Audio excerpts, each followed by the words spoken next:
I was so inspired tonight. So the first that I'd like to say, tonight I would like to personally commit $1 million. Trying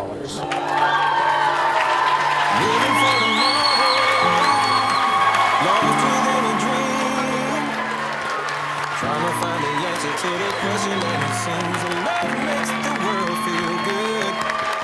Singing in the moonlight, dancing in the rain.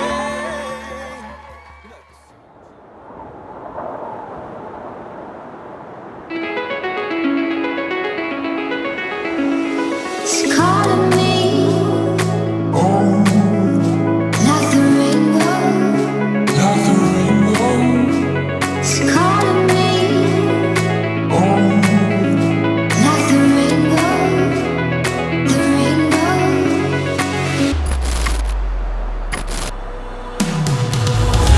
Boom! VC, we are back in the house. All right, look, LA was fun, but it's time to get to the work. We about to hit the ground running, but first, let us tell you a story.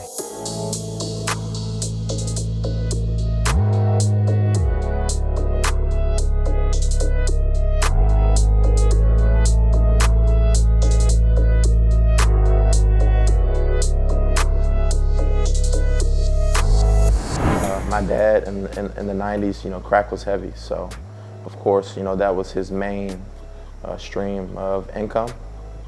It was also robbing people, you know. It was also other things. My dad got kidnapped, shot. He called my mom plenty of times, you know, talking about, if I die tonight, you know, call this number. You know, if you don't hear from me, call this number. So it was crazy out here for him. It was 5 days after my 9th birthday.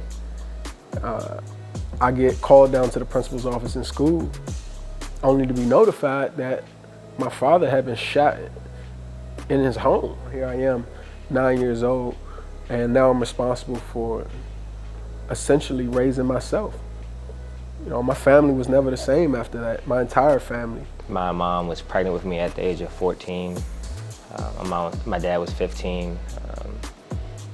You know, my mom, when she was a teenager, used to get into it with her mother a lot. So when she had me, she was kicked out of the house and, you know, really forced to fend for herself. I vividly remember, you know, my dad coming to the house late at night, parents arguing, you know, just things not going the right way as a typical household, you know, would go. I definitely remember growing up with, you know, drugs being around, or my dad having a shotgun in his closet, or my uncles, you know, having guns around my grandmother's house. I'll never forget the day that, you know, my mom told me to pack all my stuff up because the house was getting foreclosed.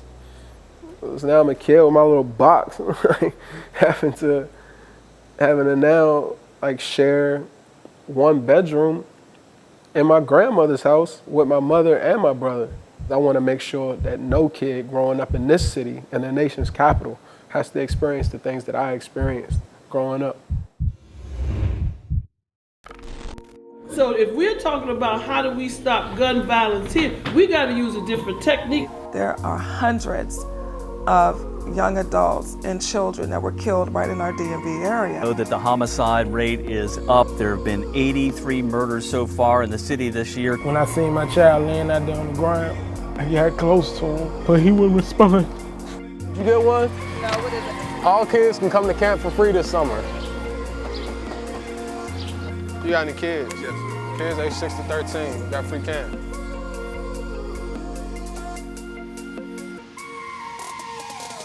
We started with our camps, didn't have any resources really.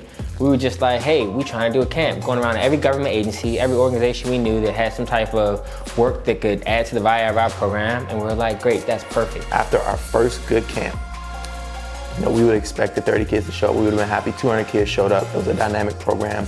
And the reason why we were able to flourish after our first program is that there were 0 gun-related crimes in that neighborhood that first good camp. And that's what gave us our notoriety in the city. And that is what made us believe in ourselves that we can continue to solve problems. So the second problem that we wanted to solve was the juvenile justice space. We saw that the juvenile justice space was punitive, like punish them, send them away. You know, they aren't good for the community. We wanted to bring back the community aspect, the rehabilitative aspect of what the justice system is. So we worked with the Department of Youth Rehabilitation Services, won a grant with them I was able to start a juvenile mentorship program. But the mentorship program wasn't just mentorship. It was really changing what the system was like. Drifting into space, keep driving on the freeway. Baby, let me know what you were thinking. Baby, let me know what you were thinking. Every single time I work with one of these young people, I see myself, I see my parents in them. And it's hard to just all of a sudden give up, or to all of a sudden not be there for them or answer their phone call at 1 a.m. when they need you. I was there, like I was in it. Based on the things I remember and the things I saw, like I was deep into what many of the kids that we work with are in. And I know that they could do that 360 too. Like, we have seen too much. I challenge people out there, who will have the capacity to do that? Like, really look at our story and challenge yourself to think about, like, maybe it's the confidence, the only thing that keeps them going. We don't make millions of dollars running a nonprofit. Like, we don't get no clout off the work we're doing. Half the people don't even know what we do. Lo hicimos en la habitación, qué rico mami. Pero en cosas del amor muchos fallaban. No había nada, mi amor, algo esperaba de tu mirada. Perdidos, sé lo que siento, pero tú no. Nos entendemos haciendo el amor. No hay nada más que eso, estamos perdidos, perdidos.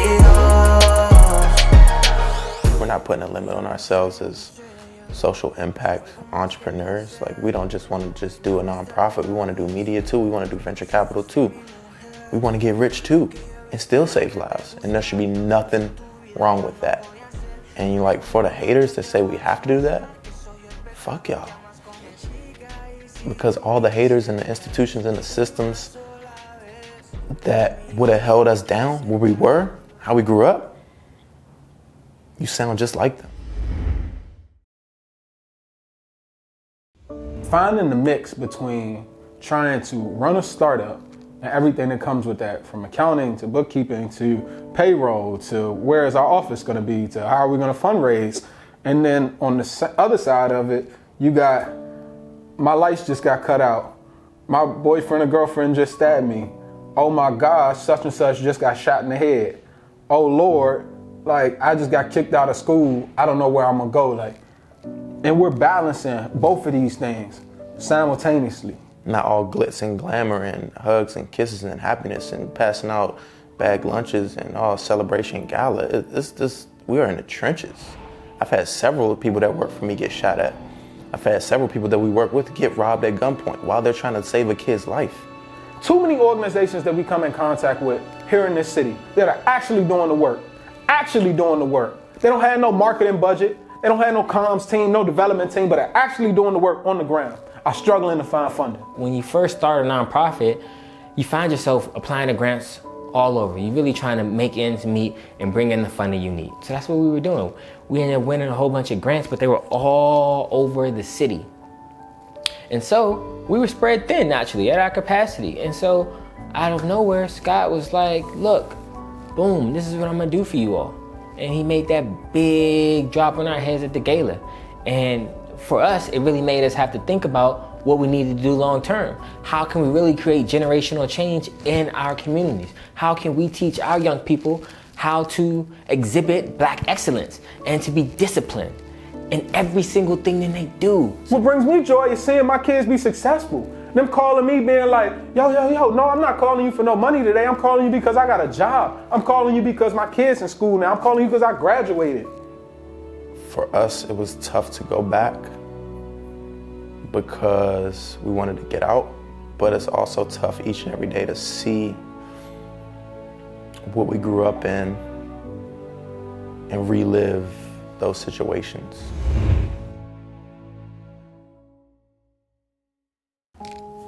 I remember vividly, it was one time one of my mentors brought a young man to me. He brought this young man to me and literally wanted me to help him do better in school, go to school. Everybody on my team had talked to this young man. He was never going to school.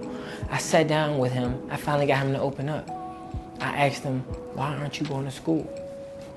Not only did he say he didn't understand the work, he said that when he was in the 2nd grade, one of his teachers referred to him as dumb.